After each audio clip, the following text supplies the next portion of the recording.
ہو گئی یا بے قدر زینب روک لے آنسوؤں کو اپنے ذرا اب تو رونا ہے عمر بھر زینب ہو گئی یا بے قدر زینب ابتدا ہے ابھی تو کوفے میں تجھ کو ہونا ہے در بدر زینب ہو گئی یا بے قدر زینب کرتے ہیں جس طرح یتیم بسر اب کرو یوں بسر زینب ہو گئی یا بے قدر زینب رونقیں اٹھ رہی ہے دنیا کی رونقیں اٹھ رہی ہے دنیا کی جا رہا ہے تیرا پدر زینب ہو گئی یا بے قدر زینب مجمع عام ہوگا گلیوں میں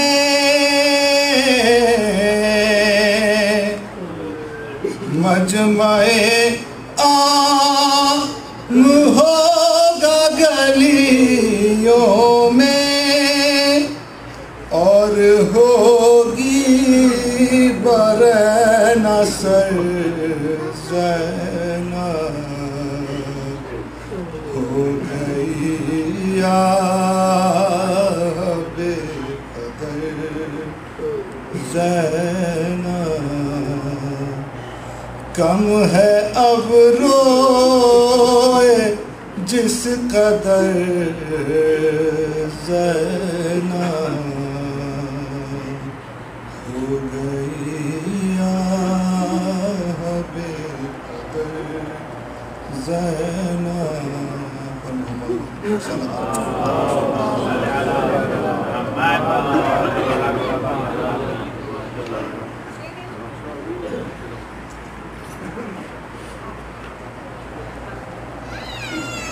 الانتر صلوات اللهم صل على محمد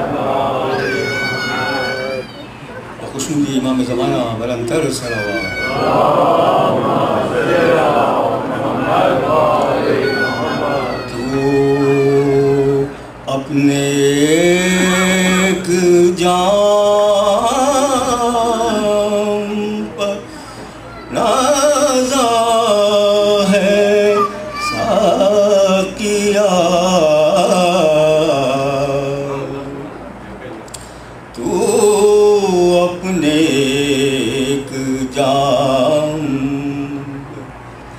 نازا ہے ساقیا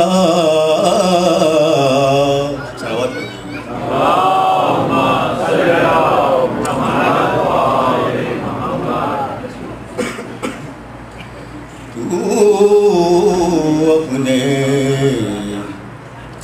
ایک جام پر نازاں ہے ساقیہ 14 پلانے والے ہیں، پرواہ مجھ کو کیا، بتلائے دیتا ہوں تجھے میں خانوں کا پتہ، بتہاؤ کاظ مینو خراسان و سامرا، بتہاؤ کاظ مینو خراسان و سامرا،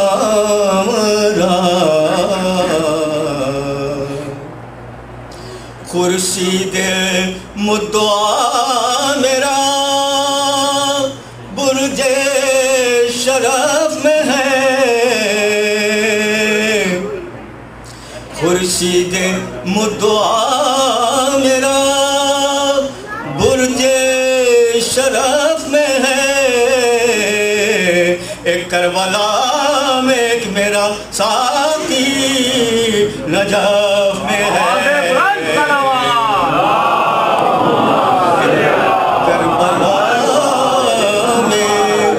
کربلا میں ایک میرا ساقی نجف میں ہے،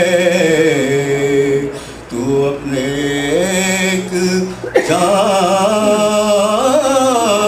پر صلوات برحمد اور برن صلوات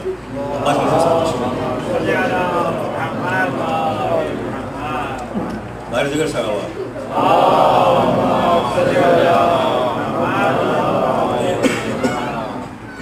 ایک دفعہ اور دوری کر لیجیے اللہم صلی علی محمد و آل محمد۔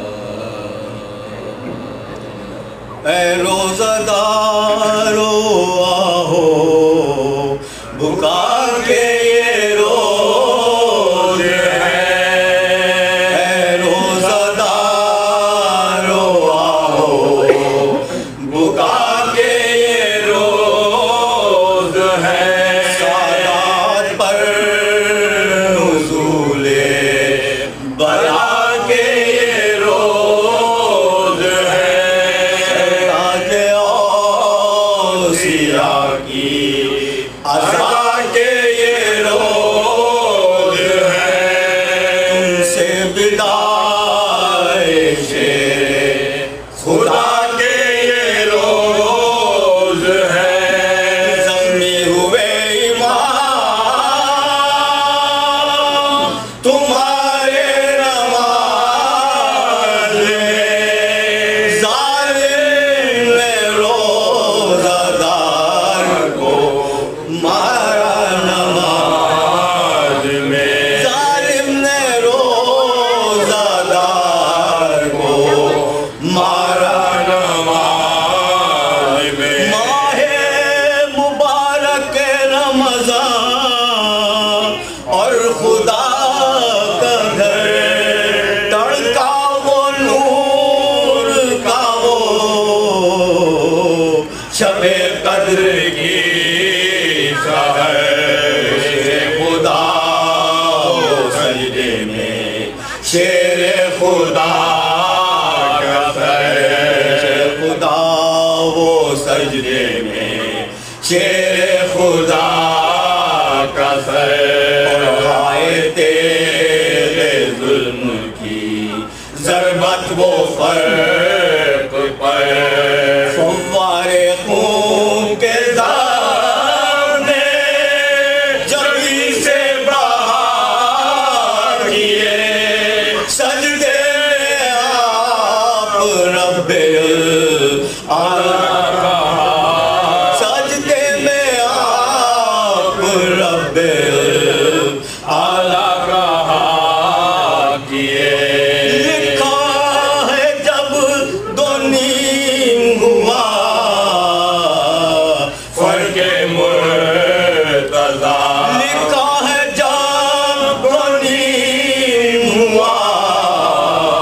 فرق مرتضی سدرے سے جبرائیل کے رونے کا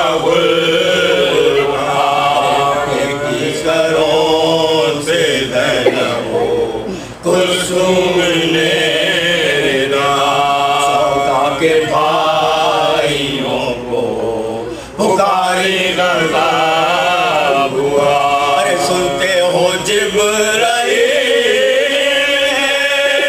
ارے اس وقت کیا کہا ارے وہ بولے کر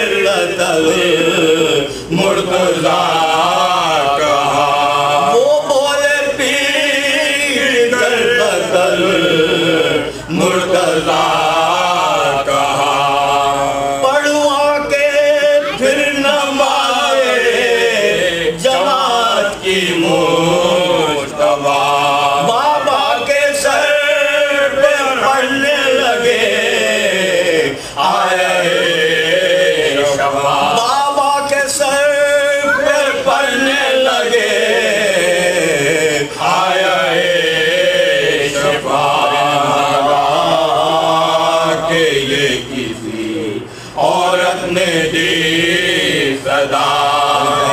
کہ پیارو تم سے زینب نے ہے کہا زہرا کے پیارو تم سے زینب نے ہے کہا بابا کو میرے جب جو گھر میں نہ لاؤ گے تو سر پر رہنا مجھ کو بھی مسجد میں پاؤ گے تو سر پر رہنا مجھ کو بھی مسجد میں پاؤ ناگاہ اہل بیت کی بستی اجڑ گئی ناگاہ اہل بیت کی بستی اجڑ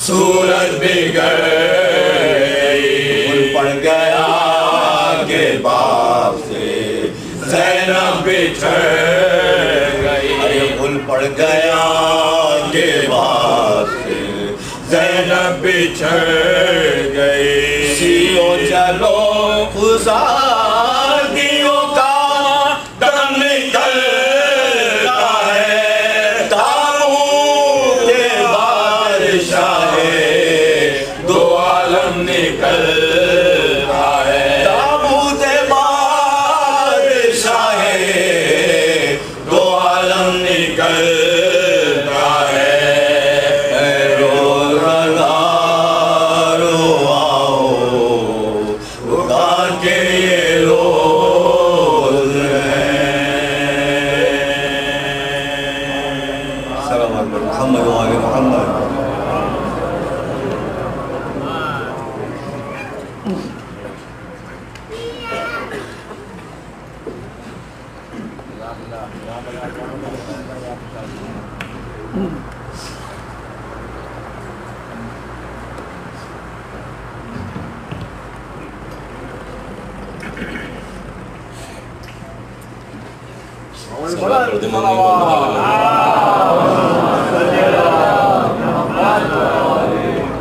مومنین آپ لوگ سے گزارش ہے تھوڑا تھوڑا آگے تشریف لے آئیں منبر کے قریب آ جائیں صلوات پڑھتے ہوئے آگے آ جائیں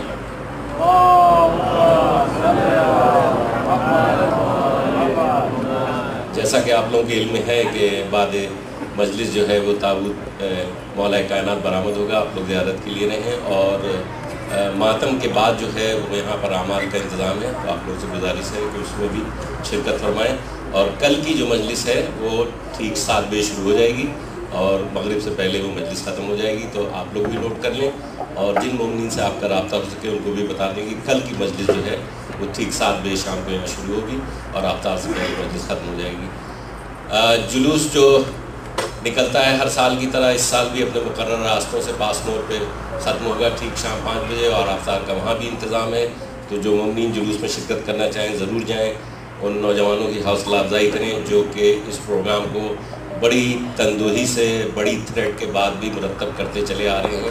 ان کے لیے دعا کیجیے، ان کے لیے صلوات پڑھیے زوردار.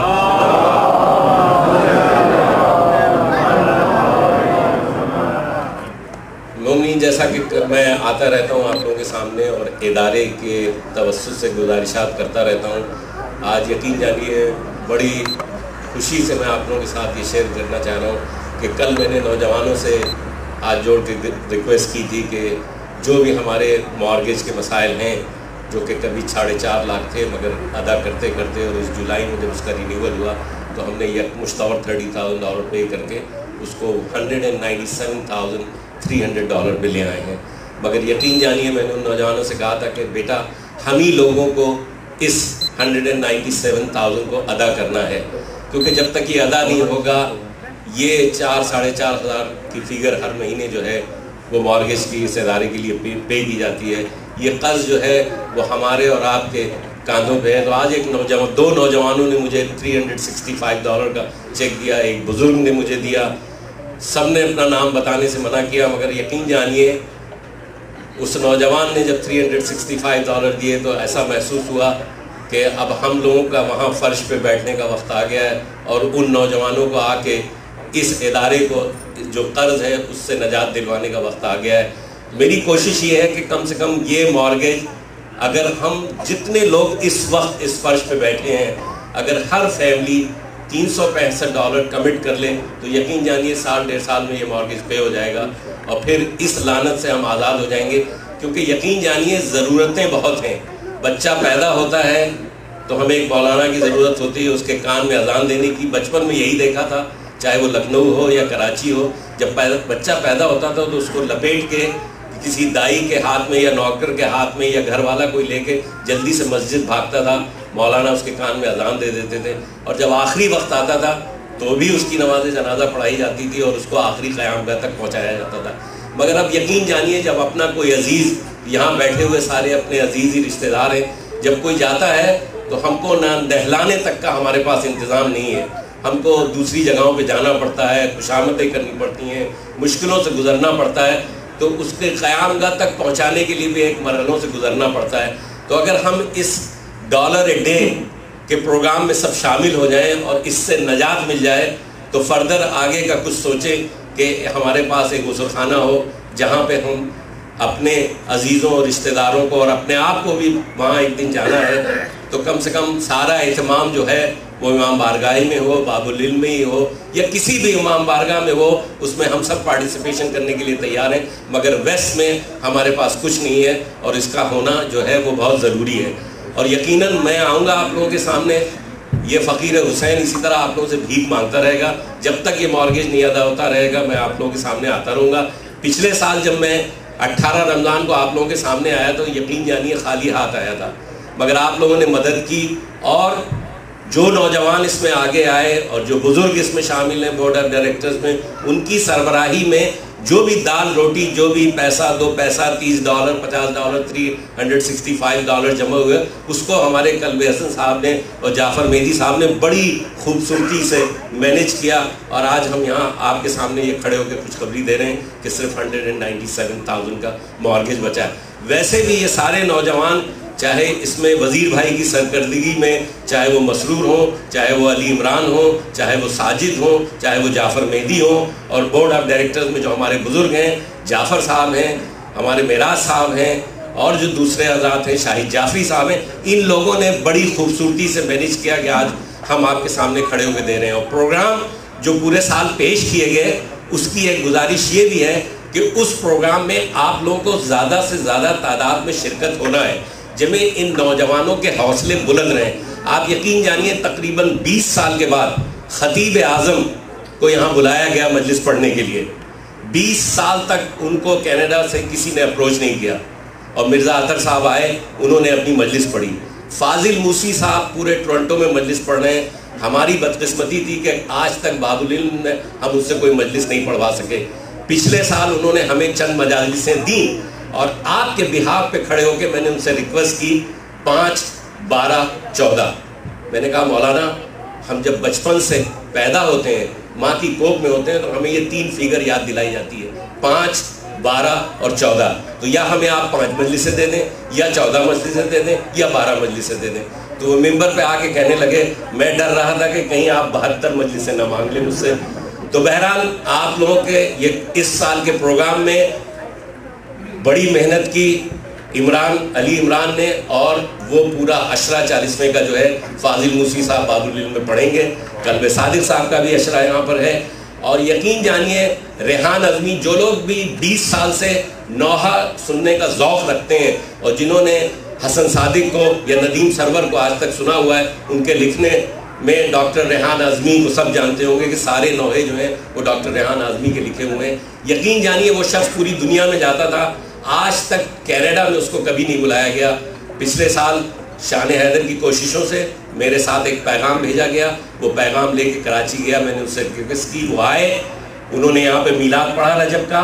ان کی سی ڈی بھی موجود ہے جس کا ہدیہ $5 ہے. جنہوں نے نہیں سنی ہے وہ سی ڈی لیں اور سنیں. تو یہ نوجوان جو پروگرام مرتب کرتے ہیں، پوری وہاں ایک بائبل تیار ہے، پورا ایک قرآن تیار ہے پروگرام کے حساب سے.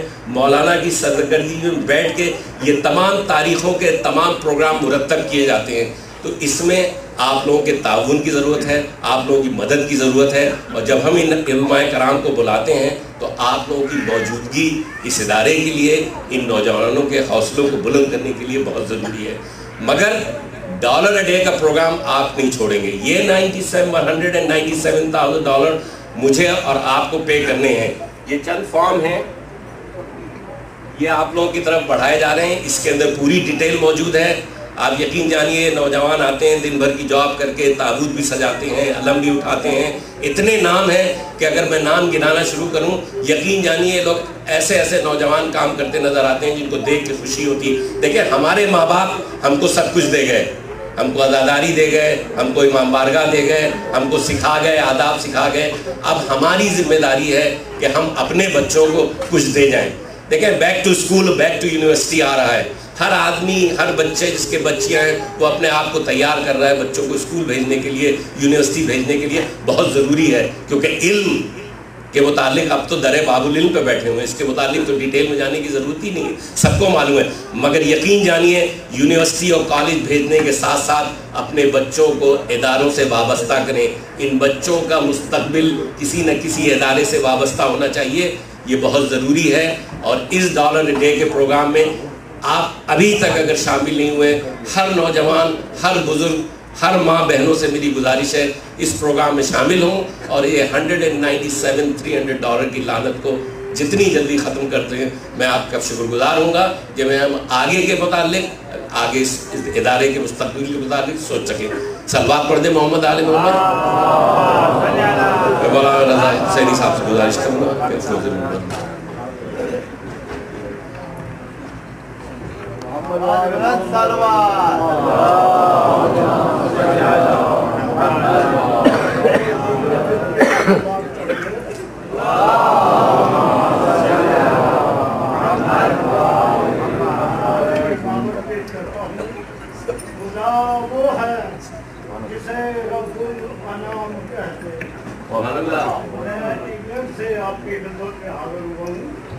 خدا وہ ہے جسے رب الانام کہتے ہیں اور نبی وہ ہے جسے مرسل سلام کہتے ہیں. بجائے جو انگلیوں پہ نظام شمس و قمر، نجائے جو انگلیوں پہ نظام شمس و قمر، اصول دین میں اسی کو ایمان کہتے ہیں. نعرہ تکبیر، نعرہ رسالت، نعرہ حیدری، حسینیت، یزیدیت، محمد و آل محمد کے دشمنوں پہ لعنت. ایویں سلوات کی خیال آئے.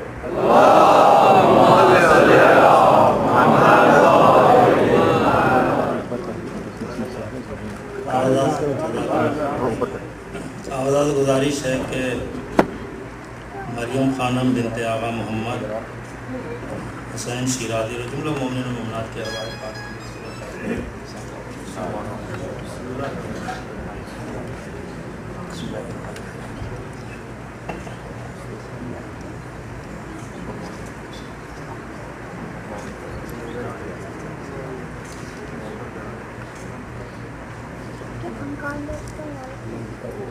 محمد وآل محمد صلوات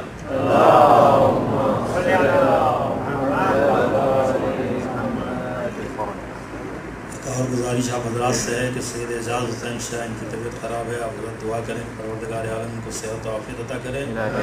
آج کی شب بہت سی مناسبتیں جمع ہیں، اس لیے اس شب میں جتنے بھی مومنین ہمارے بیمار و مریض ہیں سب کے لیے آپ کو دعا سے کریں، اور جو مومنین ہمارے درمیان سے ہیں ان کے لیے بھی مغفرت کی دعا کرتے رہیں گے۔ لا حول ولا قوة الا باللہ العلی العظیم، اعوذ باللہ من الشیطان اللعین الرجیم، بسم اللہ الرحمن الرحیم۔ الحمد للہ الذی ہدانا لہذا وما كنا لنہتدی لولا ان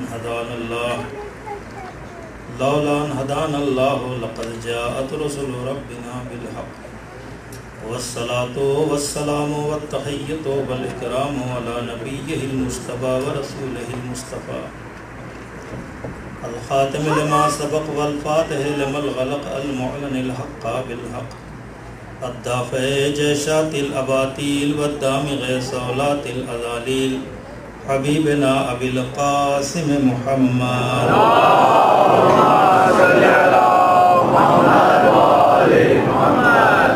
وعلى عطرته الطاهرة وذريته النجباء السعداء الذين أذهب الله عنهم الرجس وطهرهم تطهيرا اللهم صل على محمد اللعنة الدائمة الباقية على أعدائهم وقتلتهم وغاصبي حقوقهم ومنكري فضائلهم الشاكين فيهم والمنحرفين عنهم أجمعين اما بعد فقد قال الله في القرآن الحكيم بسم الله الرحمن الرحيم ليس البر أن تولوا وجوهكم قبل المشرق والمغرب ولكن البر من آمن بالله واليوم الآخر والملائكة والكتاب والنبيين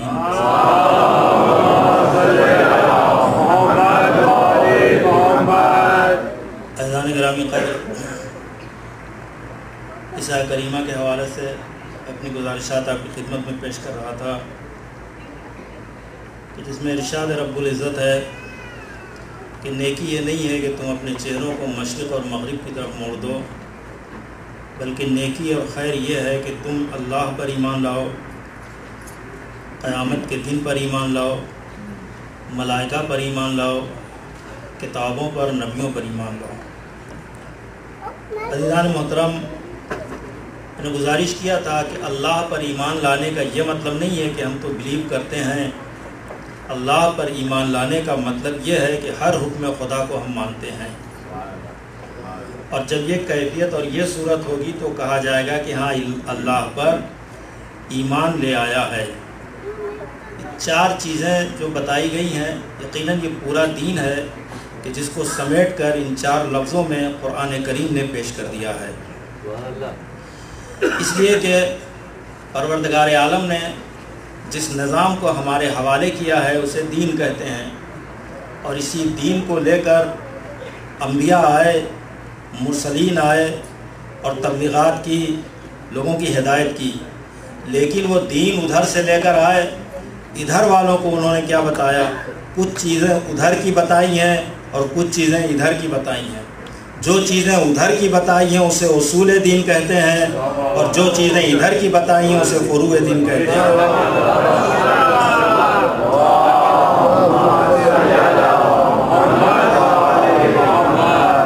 عزیزان محترم، توحید ادھر کی چیز نہیں ہے کہ رسول نے کہا کہ ہم نے تلاش کر لیا ہے کوئی خدا ہے یہاں پر، تم لوگ بھی مانو، بلکہ یہ نظریہ وہاں سے لے کر آئے ہیں۔ اللہ نے بھیجا، پیغمبر یہاں آئے، انہوں نے درس توحید دیا۔ آپ پڑھتے رہتے ہیں قرآن کریم کو، پروردگار کہہ رہا ہے یسبح للہ ما فی السماوات وما فی الارض الملک القدوس العزیز الحکیم والذی بعث فی الأمیین رسولا منہم، یعنی پروردگار یہ کہہ رہا ہے وہ پروردگار ہے جن میں یہ سارے کمالات پائے جاتے ہیں کہ وہ ملک بھی ہے، قدوس بھی ہے، عزیز بھی ہے، حکیم بھی ہے۔ وہ پروردگار، اس نے ایسا رسول بھیجا ہے، اس نے ایسا رسول بھیجا ہے۔ تو وہ رسول وہاں سے یہاں آیا ہے توحید الہی کا درس دینے، اپنی رسالت کا درس دینے، عدل الہی کے بارے میں بتانے، امامت کے بارے میں بتانے، قیامت کے بارے میں بتانے کے لیے وہ وہاں سے آیا ہے۔ تو اب عزیزان محترم، یہ جتنی بھی چیزیں ہیں وہ وہاں سے یہاں آئی ہیں، یہاں سے وہاں نہیں گئی ہیں۔ اب انہوں نے آنے کے بعد یہ بتایا اگر اللہ کو مانتے ہو تو نماز پڑھنا ہوگا، اللہ کو مانتے ہو تو روزہ رکھنا ہوگا، اللہ کو مانتے ہو تو حج کرنا ہوگا، اللہ کو مانتے ہو تو فروعات پر عمل کرنا ہوگا۔ اب عزیزان محترم، ہم نے نماز پڑھی تو نماز یہاں پڑھی ہے، جائے گی وہاں، روزہ یہاں رکھا ہے، جائے گا وہاں، حج یہاں کیا ہے، جائے گا وہاں۔ اب دین اور شریعت کے فرق کو آپ محسوس کر لیں۔ دین اسے کہتے ہیں جو وہاں سے یہاں آئے، شریعت اسے کہتے ہیں جو یہاں سے وہاں جائے۔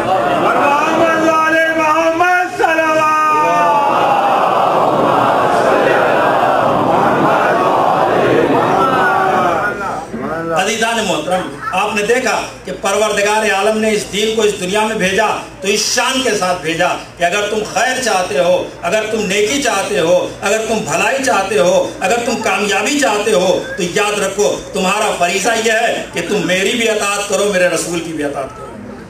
وَمَن يُطِعِ اللَّهَ وَالرَّسُولَ فَأُولَٰئِكَ مَعَ الَّذِينَ أَنْعَمَ اللَّهُ عَلَيْهِم مِّنَ النَّبِيِّينَ وَالصِّدِّيقِينَ وَالشُّهَدَاءِ وَالصَّالِحِينَ۔ عزیزان محترم، جو بھی اللہ کی اطاعت کرے گا، اس کے رسول کی اطاعت کرے گا تو پروردگار عالم ان کے ساتھ وہ نیکیاں کرے گا کہ ان کا شمار نبیوں میں ہوگا، ان کا شمار صدیقین میں ہوگا، ان کا شمار شہداء میں ہوگا، ان کا شمار صالحین میں ہوگا۔ مگر شرط یہ ہے کہ انسان نیکی کرے۔ نیکی کس عنوان سے کرے گا؟ وہ اللہ پر ایمان لائے۔ تو عزیزان محترم، اللہ پر ایمان لانے کے لیے جو طریقہ بتایا ہے وہ پیغمبر نے بتایا ہے۔ معبود تو صاحب جبروت ہے، تو طاقت و قوت والا ہے۔ ایک صلوات پڑھنے پر محمد آپ ذرا سے قریب آ جائیں۔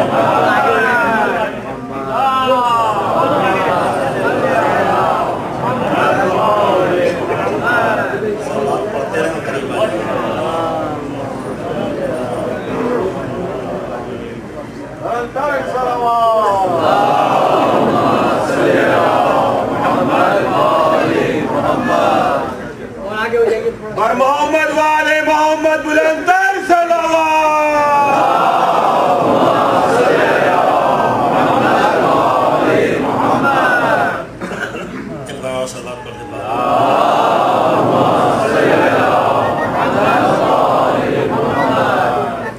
لہذا اس نے انبیاء بھیجے، اس نے مرسلین بھیجے۔ معبود تو طاقت والا ہے، تو قوت والا ہے، تو صاحب جبروت ہے۔ ان کو بھیجنے کی ضرورت کیا ہے؟ براہ راست تو نے کیوں نہیں سب کو راہ راست پر لگا دیا؟ براہ راست کیوں نہیں سب کو راہ راست پر لگا دیا؟ مگر ایسا نہیں ہوا۔ پروردگار نے کیا یہ کہ کچھ لوگوں کو بھیجا اور ایسے افراد بھیجے کہ جن کا کمال یہ ہے کہ جن سے کوئی خطا نہیں ہو سکتی ہے، جن سے کوئی غلطی نہیں ہو سکتی ہے۔ اور عزیزان محترم، جن سے خطا نہ ہو، جن سے غلطی نہ ہو، جن کے قریب نجاست نہ آ سکے، اسے اصطلاح قرآن میں نبی کہا جاتا ہے، معصوم کہا جاتا ہے۔ تو عزیزان محترم، ان کو اس دنیا میں بھیجا تو اس شان کے ساتھ بھیجا ہے کہ انہیں بنایا ہے نور سے، اور بھیجا ہے تو بشر بنا کے بھیجا ہے۔ اس لیے دو جنبے پائے جاتے ہیں، ایک جنبہ وہ ہے جس کا تعلق نور سے ہے، ایک جنبہ وہ ہے جس کا تعلق بشر سے ہے۔ عزیزان محترم، یہی تو ان کا کمال ہے کہ جو جنبہ نور کا ہے وہ وہاں سے جا کر ملتا ہے، اور جو جنبہ بشر کا وہ یہاں سے ملتا ہے۔ یعنی وہ وہاں سے لینے میں غلطی نہ کرے اور یہاں دینے میں غلطی نہ کرے، اسے ہم معصوم کہتے ہیں۔ یعنی آپ نے پہچانا، ساری طاقت و قوت رکھنے کے باوجود بھی پروردگار یہ بتا رہا ہے کہ ہم بھی وسیلے کے قائل ہیں۔ جو کریں گے، ہم بھی وسیلے کے قائل ہیں۔ تو عزیزان محترم، اس نے انبیاء بھیجے، اس نے مرسلین بھیجے، اور آپ نے دیکھا وسیلے کا قائل تو ہے، کیا شان ہے انسان کی. انسان کو باکمال بنا کر پروردگار نے بھیجا ہے. اتنا باکمال بنایا ہے کہ کہتا لقد کرمنا بنی آدم, ہم نے بنی آدم کے سر پہ تاج شرافت و کرامت رکھا ہے. یہ کوئی معمولی چیز نہیں ہے. پروردگار کہہ رہا ہے کہ ہم نے بنی آدم کے سر پہ تاج شرافت و کرامت رکھا ہے. اب آپ پہچانیں, ایک طرف انسان ہے اور ایک طرف دوسری مخلوق ہے, مثلا جانور ہے. آپ دونوں کی زندگی اور دونوں کے حالات کا مطالعہ کر لیں تو آپ کو نظر آئے گا. اور یہ ایک فلسفیانہ بحث ہے جس کو ابو علی سینا نے بڑی تفصیل کے ساتھ اپنی کتاب میں لکھا بھی ہے, اور اس نے فرق بتایا ہے کہ دیکھو انسان اور جانور میں کیا فرق ہے, اور اس فرق کو اس عنوان سے اس نے بتایا ہے کہ یاد رکھو, اگر جانور کے سامنے غذا رکھ دی جاتی ہے تو وہ غذا کے سامنے اپنا سر جھکا دیتا ہے, وہ غذا کے سامنے اپنا سر جھکا دیتا ہے. عزیزان محترم, مگر انسان کے سامنے غذا رکھی جاتی ہے تو پروردگار کہتا ہے یہ اجازت نہیں ہے کہ تم غذا کے سامنے سر کو جھکا دو. حق کے بغیر کھائے انسان مر جائے گا, انسان کو غذا نہ ملے تو انسان مر جائے گا, مگر پروردگار نے یہ اجازت نہیں دی ہے کہ غذا کے سامنے سر کو جھکا دو. جانور جب بھی غذا ان کے سامنے آتی ہے وہ سر کو جھکا دیتے ہیں. بس انسان اور جانور میں یہی فرق ہے, جو غذا کے سامنے سر جھکا دے وہ جانور کہلاتا ہے, اور جو سر نہ جھکائے اسے انسان کہا جاتا ہے.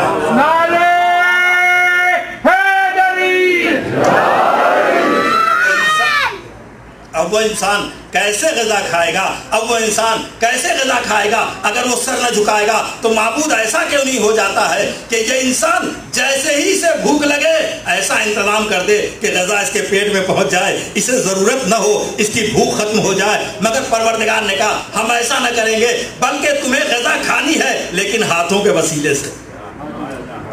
تمہیں غذا کھانی ہے مگر ہاتھوں کے وسیلے سے. لقمہ توڑو گے اور اس لقمے کو اپنے دہن تک لے جاؤ گے. آپ نے پہچانا جتنی دیر تک انسان کھانا کھائے گا, جتنی دیر تک لقمے کا استعمال کرے گا ہاتھوں کا وسیلہ بھی استعمال کرے گا. آپ نے پہچانا یہ کمال الہی ہے کہ اللہ نے انسان کو لقمے پر وسیلے کا محتاج بنا دیا. لقمے پر پروردگار عالم نے انسان کو وسیلے کا محتاج بنا دیا ہے. اور یہی نہیں, ہمارے نظام حیات میں بھی اللہ نے ایسا انتظام کیا ہے کہ آپ نے دیکھا کہ اللہ نے ہمیں 2 کان دیے ہیں سننے کے لیے, 2 آنکھیں دی ہیں دیکھنے کے لیے, 2 ہونٹ دیے ہیں بولنے کے لیے, 2 ہاتھ دیے ہیں کام کرنے کے لیے, 2 پیر دیے ہیں چلنے کے لیے. جب جسم میں اللہ نے 2 چیزیں رکھی ہیں تو جب روحانی باتیں ہوگی تو کوئی قرآن لے کر کافی نہیں کہہ سکتا ہے.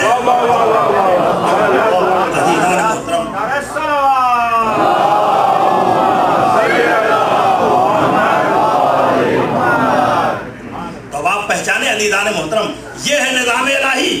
اور میں بہت جلدی اپنی منزل کی طرف آنا چاہتا ہوں. ایک چھوٹی سی تمہید کا میں سہارا لینا چاہتا ہوں. سلوات پڑھیں.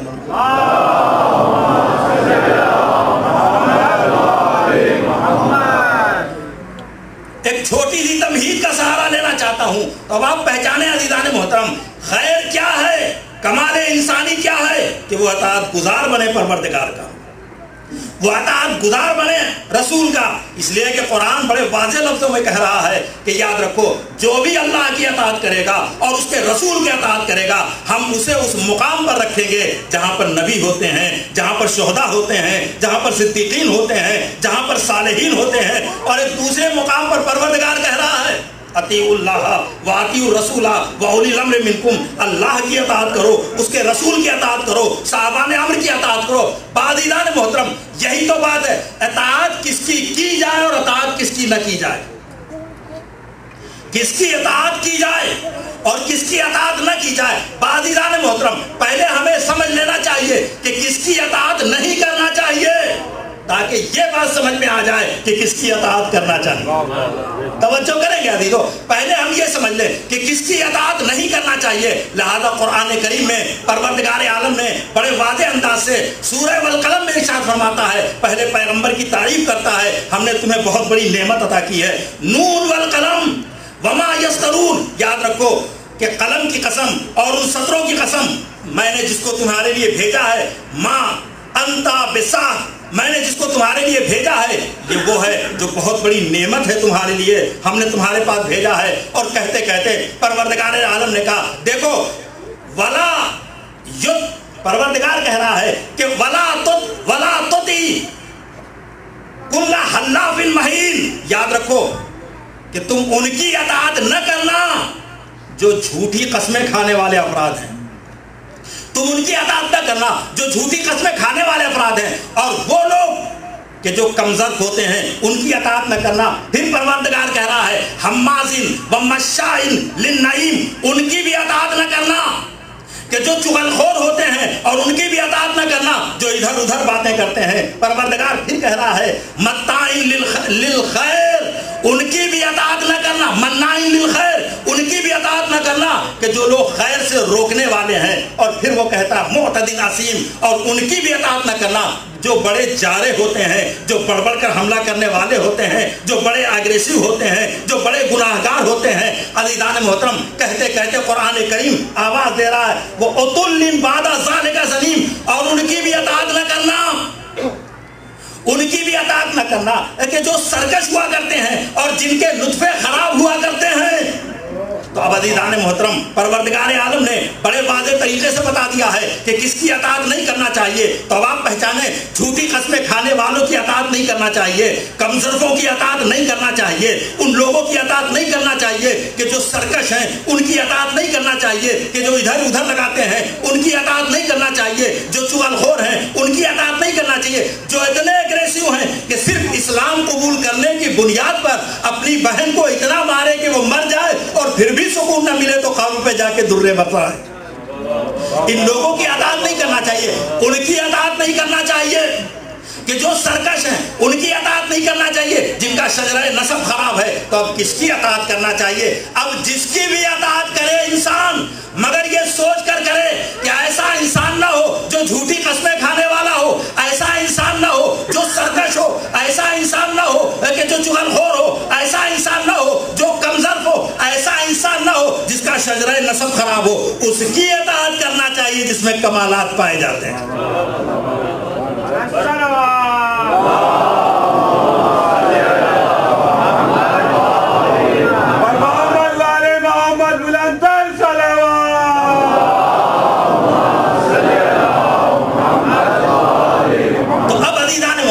اطاعت کے مرحلے میں ان کی اطاعت کرنی چاہیے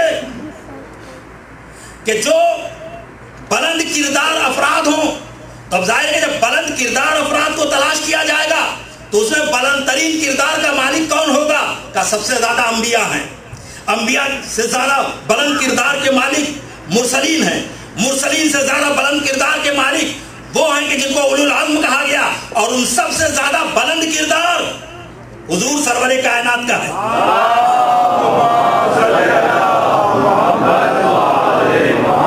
اور اب حضور کے کردار کو پیش نظر رکھیں۔ آپ نے دیکھا پروردگار عالم نے اپنے پیغمبر کو کس طرح سے قرآن کریم میں متعارف کرایا ہے۔ جب انبیاء کا تذکرہ کیا تو اس طرح سے تذکرہ کرتا ہے، یا آدم، اے آدم، انت و زوجک فی الجنہ، یا آدم اسکن انت و زوجک فی الجنہ، اے آدم تم اور تمہاری زوجہ دونوں جنت میں جا کر بیٹھے۔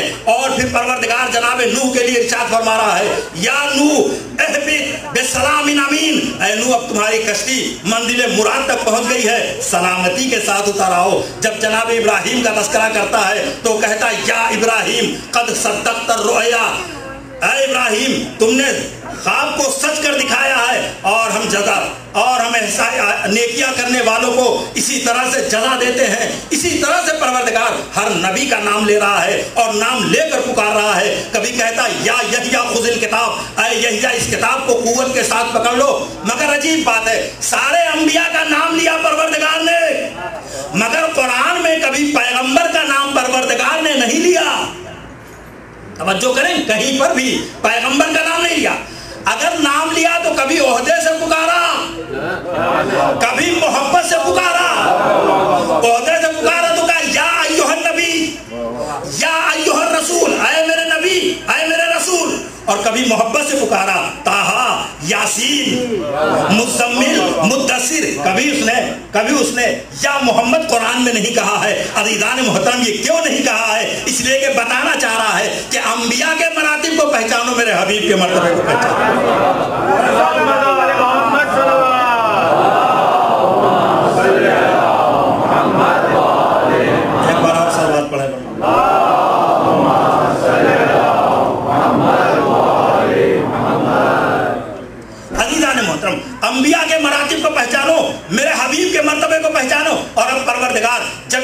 کہا یا ایھا النبی یا ایھا الرسول تو اب بڑی محبت سے کہہ رہا ہے تاہا ما انزلنا علیک القرآن لتشقی، اے میرے پیغمبر اتنی عبادت نہ کرے کہ پیروں پہ ورم پڑ جائے۔ عزیزان محترم، ہمیں حکم ہے کہ عبادت زیادہ کرو، اور پیغمبر سے کہہ رہا ہے اتنی عبادت نہ کرو کہ پیروں پہ ورم آ جائے۔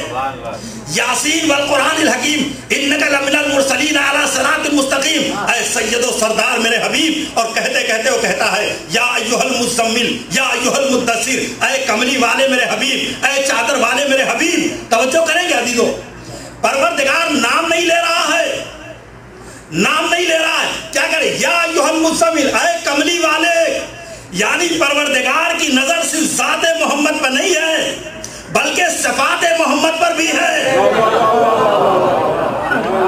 صرف وہ یہ نہیں کہہ رہا بلکہ اس کی بھی تعریف کر رہا، جو کمبل اوڑھ لیا تھا پیغمبر نے، جو کمبل لپیٹ لیا تھا، اس کی بھی تعریف کر رہا۔ یا ایھا المزمل، اے کملی اوڑھنے والے، اے کملی اوڑھنے والے، یا ایھا المدثر، اے چادر اوڑھنے والے۔ تو عزیزو، کملی اوڑھی ہو، کمبل اوڑھا ہو یا چادر اوڑھا ہو، کتنی دیر کے لیے اوڑھا ہوگا، مگر آپ نے دیکھا یہ ادا پروردگار کو اتنی پسند آ گئی کہ اب جب تک قرآن رہے گا اس کمبل کا تذکرہ ہوتا رہے گا جو پیغمبر نے اوڑھا ہے، جب تک قرآن رہے گا اس چادر کا تذکرہ ہوتا رہے گا جو پیغمبر نے اوڑھی ہے، جو پیغمبر نے اوڑھی ہے۔ تو عزیزان محترم، آپ پہچانے، تھوڑی دیر کے لیے کوئی کمبل اوڑھ لے، تھوڑی دیر کے لیے جو چادر اوڑھ لے، تو پروردگار کو یہ ادا اتنی پسند آئے کہ جب تک قرآن رہے گا اس کملی کا تذکرہ بھی رہے گا، اس چادر کا بھی تذکرہ رہے گا۔ اب سوچو، اگر کسی نے 12 سال تک اپنی گود میں پیغمبر کو لے لیا ہو،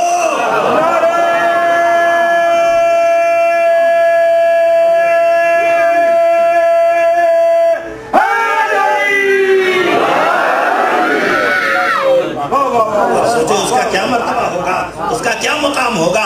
یہی تو سبب ہے عزیزان محترم، یہی تو دنیا کو بتایا جا رہا ہے۔ میں کیا عرض کروں، میرا موضوع یہ نہیں ہے، مگر ایک جملہ کہہ کر میں آگے بڑھنا چاہتا ہوں۔ کیا آپ نے دیکھا، یہ آج کی بات نہیں ہے، جسارتیں اتنی بڑھ چکی ہے، مولائے کائنات پر جو مظالم ہوئے ہیں پیغمبر کے بعد بہت زیادہ ہیں، اور اگر وقت ملا تو شاید مسائل میں ایک دو باتیں میں عرض کروں گا، مگر یہاں پر آپ کی خدمت عرض کروں کہ جب بھی کوئی علی کو دیکھتا تھا، مظلومیت کو ملاحظہ کریں، تو کہتا تھا کہ اے اس ابو طالب کے لال کہ جو کافر ہے، میرا سلام ہو۔ اس طرح سے مولائے کائنات کو ستایا جاتا تھا، اور وہ خاموش رہتے تھے۔ ظاہر کے وقت اور حالات ایسے نہیں تھے کہ کسی کو جواب دیتے، لیکن ایک جگہ سنتے سنتے جب لوگوں نے کہا تو مولائے کائنات ایک جگہ پر کھیتی باڑی کر رہے تھے، ایک بار انہوں نے اپنا کام روکا اور اس کے بعد کہا کہ سنو، تم یہ کیوں کہتے ہو؟ کہا اس لیے کہ وہ کافر ہیں، جہنم میں جائیں گے۔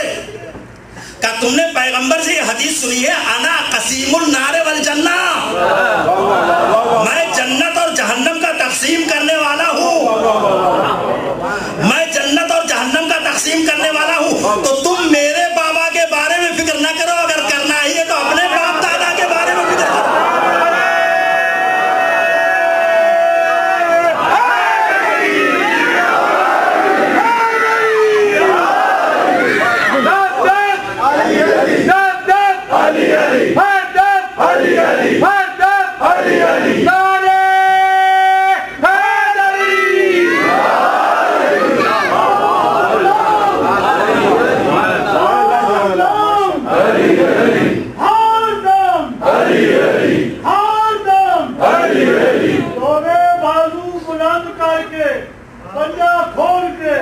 مومن کے دوسری مت کر، جنت میں بڑا کر، آج نعرہ پنچئی سے سپر پاور نعرہ حیدری،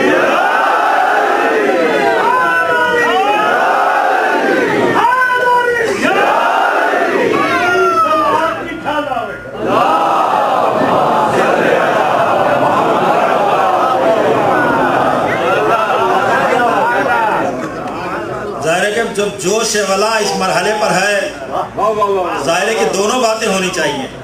شاعر نے بڑی اچھی بات کہی، مال اسلام نے بانٹا تو چلی بھیڑ کی بھیڑ، مال اسلام نے بانٹا تو چلی بھیڑ کی بھیڑ۔ خون اسلام نے مانگا تو 72 نکلے۔ آپ ذرا سا قریب بھی آ جائے۔ اور پھر میری کل والی گزارش ہے جو آپ کے سامنے ہے ظاہر کہ ایک موقع ملتا ہے آپ سے گفتگو کرنے کا، اور یقین آپ کریں، ظاہر ہے کہ آپ بہرحال آپ کی محبتیں ہیں، آپ عزت دیتے ہیں، اس لیے میں گزارش کر رہا ہوں کہ یہ ماہ مبارک رمضان کا مہینہ واقعی خیر کا مہینہ، خیرات کا مہینہ، نیکی کا مہینہ۔ لہٰذا ہمارے والنٹیئر حضرات آ رہے ہیں، اب جو بھی بڑھ چڑھ کر اس کے ساتھ تعاون کر سکتے ہیں، پروردگار اس سے بہتر آپ کو عطا کرے گا، اور آپ یقین جانیں کہ آپ خود محسوس کریں گے کہ آپ نے کیا دیا اور کیا پایا۔ جزاک اللہ خیر، جزاک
گزارش کر رہا تھا کہ اطاعت کی جو بات کی جا رہی ہے تو ایسا ہی معصوم کردار ہو تو انسان اطاعت کر سکتا ہے، ورنہ اطاعت آپ نے دیکھا کہ جو لوگ ہٹ گئے، ہم نے دیکھا برادران ہیں، دیگر برادران کی بھی ہم نے فقہ کی کتابیں پڑھی ہیں، ایک اردو میں بڑی مشہور کتاب ہے بہشتی زیور،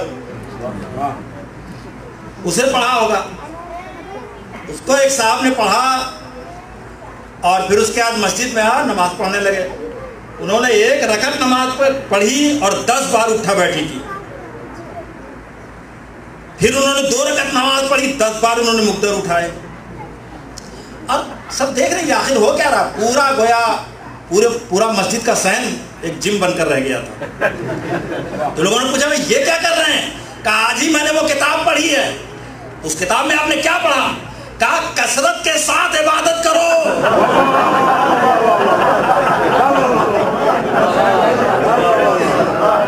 تو 1 رکعت نماز پڑھتے ہیں، بقیہ کثرت کرتے ہیں۔ تو عزیزان محترم، وہ عبادت ہمیں نہیں چاہیے، ہمیں تو عبادت وہ چاہیے جو وہاں سے آئی ہو اور یہاں دی گئی ہو، اور وہ ایسی ہونی چاہیے کہ جب ہم مصلی پر کھڑے ہوتے ہیں عزیزوں تو ہم مصلی پر نہیں کھڑے ہوتے، ہم مصلی پر نہیں کھڑے، مصلی پر گئے نماز کے لیے تو اب ہم دنیا میں ہے ہی نہیں، زمین پر ہے ہی نہیں، اس لیے جب ہم نیت کرتے ہیں تو قربتاً اللہ، قربتاً اللہ، تو اللہ کی طرف جانے کے لیے ہم نیت کرتے ہیں، اللہ سے قریب ہونے کے لیے، اور یہی سبب ہے اللہ سے قریب ہونے کے لیے جب نیت کرتے ہیں تو اب ہم وہاں پہنچ گئے، اگر نہ پہنچے ہوتے تو کیسے کہتے ایاک نعبد و ایاک نستعین، معبود ہم تیری عبادت کرتے ہیں، معبود ہم تجھ سے مدد چاہتے ہیں۔ یہ میں اور تو کی جو باتیں ہو رہی ہیں یہ یہاں نہیں ہو رہی، وہاں ہو رہی ہے، یہ عبادت یہ کون بتائے گا ہمیں؟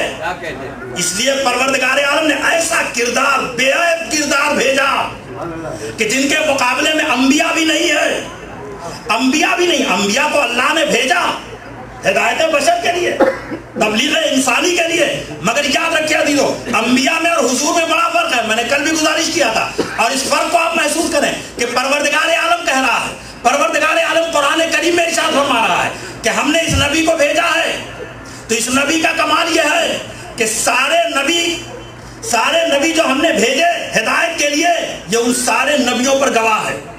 جتنے بھی نبی پروردگار نے بھیجے وہ انبیاء، وہ قوموں پر گواہ ہیں، وہ امتوں پر گواہ ہیں. اور ہم نے جو اس نبی کو بھیجا جئنا بک علی ہؤلاء شہیدا، یہ سارے نبیوں پر گواہ ہے.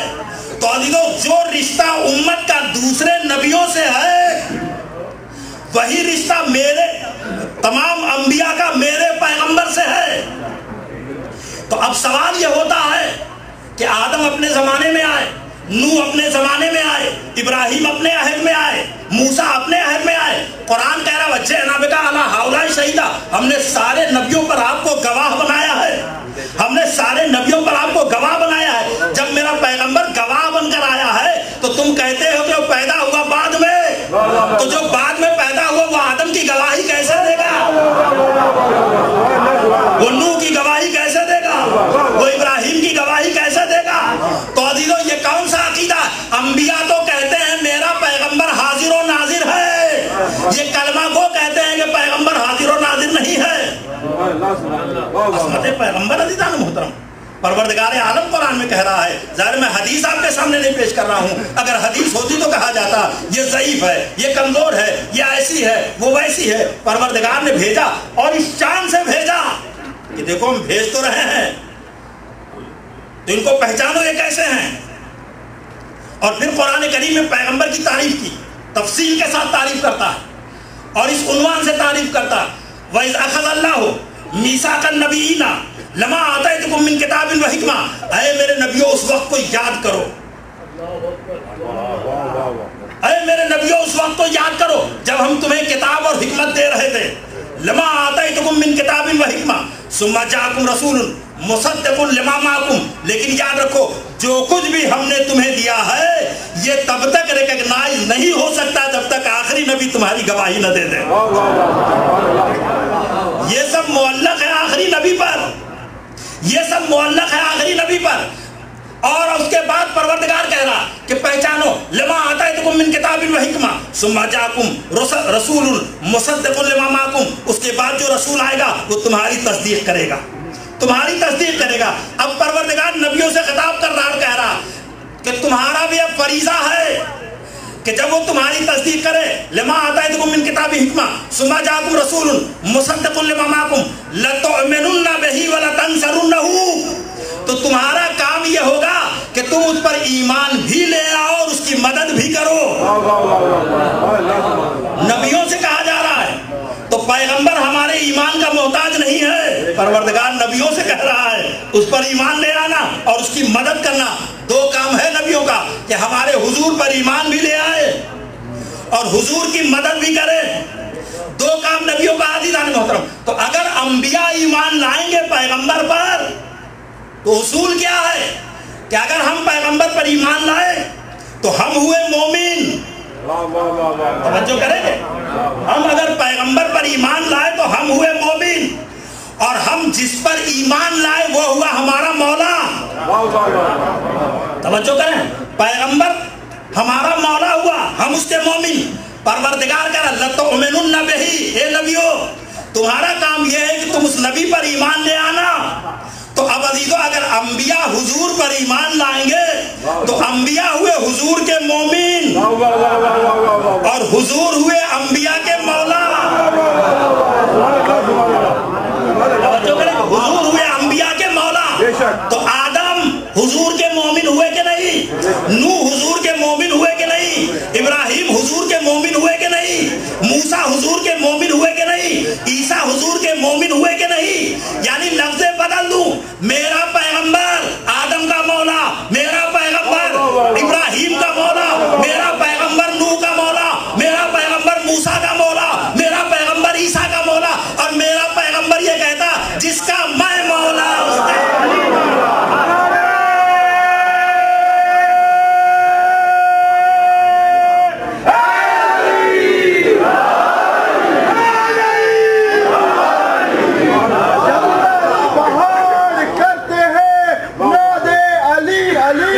مشکل کو سب کی حل کرو، مشکل کشا علی. نعرے